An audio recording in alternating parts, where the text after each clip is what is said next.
Good morning student. आज एक और इम्पॉर्टेंट टॉपिक 11th के पॉइंट ऑफ व्यू से हम डिस्कस करने जा रहे हैं, वो है डिस्काउंट का टॉपिक।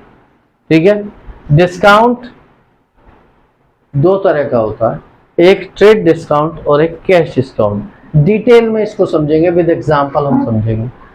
ट्रेड डिस्काउंट जो अलाउ या रिसीव करने का रीजन है वो है बल्क परचेज, यानी अगर जितनी क्वांटिटी हमें चाहिए उससे ज़्यादा की कोई डिमांड कर रहा है तो हम डिस्काउंट अलाउ कर देते हैं। अगर हम कोई चीज़ बेच रहे हैं, सेल कर रहे हैं और हमसे कोई रेट पूछता है 100 रुपीज़ की है, सपोज कीजिए हम स्टूल बेच रहे हैं और कोई पूछता है कितने का स्टूल है, 100 रुपीज़ का है, और अगर वो कहता है कि उसे 100 स्टूल चाहिए तो बल्क यहाँ पर क्या होगा, बल्क परचेज हो गई। तो हम कहते हैं ठीक है 90 रुपीज़ का हम दे देंगे। हम डेली यूज़ में देखते हैं इन चीज़ों को, जब भी हम परचेज करने जाते हैं तो ऐसा होता है, चाहे कोई भी चीज़ खरीद रहे हो। तो इसका रीज़न है अलाउ या रिसीव करने का बल्क परचेज या सेल्स। ये बुक्स में रिकॉर्ड नहीं होता, अमाउंट तो कम ज़्यादा हो जाती है, कम हो जाती है इसकी वजह से, लेकिन बुक्स में इसकी एंट्री, अकाउंट्स की बुक्स में इसकी एंट्री नहीं होती।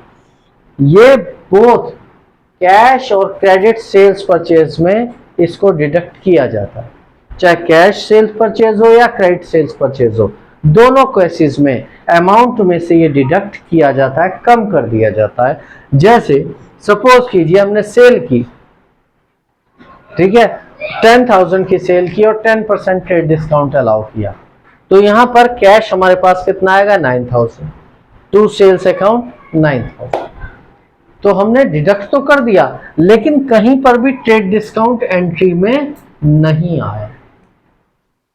अगर परचेज कर रहे हो, मैंने यहां कैश से किया और यहां क्रेडिट परचेज दिखाई है, यह दिखाने के लिए कि कैश में भी ये होता है, डिडक्ट होता है, और क्रेडिट में भी होता है। तो अगर हम परचेज कर रहे हैं और 10,000 पर 10% हमें ट्रेड डिस्काउंट मिल रहा है, तो purchases account debit 9,000 to Mahesh, Mahesh से परचेज किया 9,000। दोनों केसेस में ये अमाउंट में से डिडक्ट हुआ, बट अलग से डिस्काउंट की कोई एंट्री नहीं आई। On the contrary cash discount की बात करते हैं। कैश डिस्काउंट अलाउ या रिसीव किया जाता है, इसका रीजन है प्रॉम्प्ट पेमेंट या इंस्टेंट पेमेंट पर। अगर एक महीने का कोई क्रेडिट लेके चल रहा है, हमेशा एक महीने बाद पेमेंट करता है, ठीक है, कोई भी बिजनेसमैन है, और वो तभी पेमेंट करने को रेडी हो जाए तो कुछ डिस्काउंट हम दे देते हैं। इसको सीडी भी कहते हैं शॉर्ट में, कैश डिस्काउंट भी कहते हैं। प्रॉम्प्ट पेमेंट, अभी क्या अभी ले लो।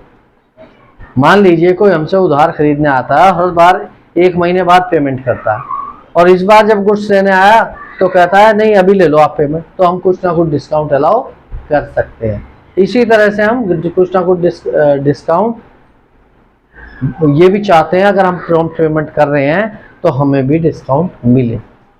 तो इसका रीजन है प्रॉम्प्ट पेमेंट या इंस्टेंट पेमेंट। ये अकाउंट्स के बुक्स में रिकॉर्ड होता है, और ये only in the case of cash payment, cash cell या कैश परचेज। जब भी कैश पेमेंट होगी, ठीक है, रादर सेल्स की जगह मैं लिख दूं यहाँ पर पेमेंट, कैश पेमेंट के टाइम ये अलाउ किया जाता है, चाहे कैश सेल्स हो, कैश परचेज हो, या कोई भी आप बाद में पेमेंट कर रहे हैं, ठीक है। तो जब भी कैश इन्वॉल्व होगा तभी ये अलाउ किया जाएगा। इसकी बुक्स में रिकॉर्ड करते हैं। जैसे हमने सेल की, वही वाला एग्जांपल ले रहा हूँ, 10,000 का गुड्स था, हमने सेल किया, 9,000 रुपीज आए हमारे पास, तो cash account debit, assets increase तो डेबिट, कैश इंक्रीज हो गया, बढ़ गया, तो कैश अकाउंट डेबिट। पैसे कितने आए, 9,000। Discount allowed account debit 1,000 to sales account 10,000। 1,000 हमारे लिए लॉस है, लॉसेज आर डेबिटेड, हमेशा लॉस डेबिट होते हैं। और ये दो एंट्री है, ये कंपाउंड एंट्री है, ये भी समझ लीजिए आज बहुत ध्यान से। ये दो एंट्री है, एक एंट्री है cash account debit to sales 9,000 से, और दूसरी एंट्री है discount allowed account debit to sales 1,000 से, और दोनों को हमने एक साथ ज्वाइंट करके लिखा है, इसलिए ये कंपाउंड एंट्री बन गई। तो यहाँ पर होगा cash account debit 9000, discount allowed एक लॉस है 1000 to sales account. On the contrary purchase अगर हम कर रहे हैं, यहाँ पर हमारा बेनिफिट हो रहा है। हमने 10,000 रुपए की परचेज की, लेकिन पेमेंट कितने कर रहे हैं 9000। यहाँ हमें डिस्काउंट रिसीव हो रहा है, और डिस्काउंट रिसीव हो रहा है तो हमारे लिए क्या है, गेन है, बेनिफिट है। और गेन आप फिर से याद कीजिए अपना rules, revenue and gains are credited. तो यहाँ पर हम इसे क्रेडिट करेंगे 1000 रुपीज। ये भी दो एंट्री है, कंपाउंड एंट्री। एक एंट्री है purchases account debit to discount receive, sorry purchase account debit to cash 9000 की, और दूसरी एंट्री है purchase account debit to discount receive 1000 की। उसको कंपाउंड कर दिया हमने, एक साथ ज्वाइंट करके दे दिया। Thank you so much.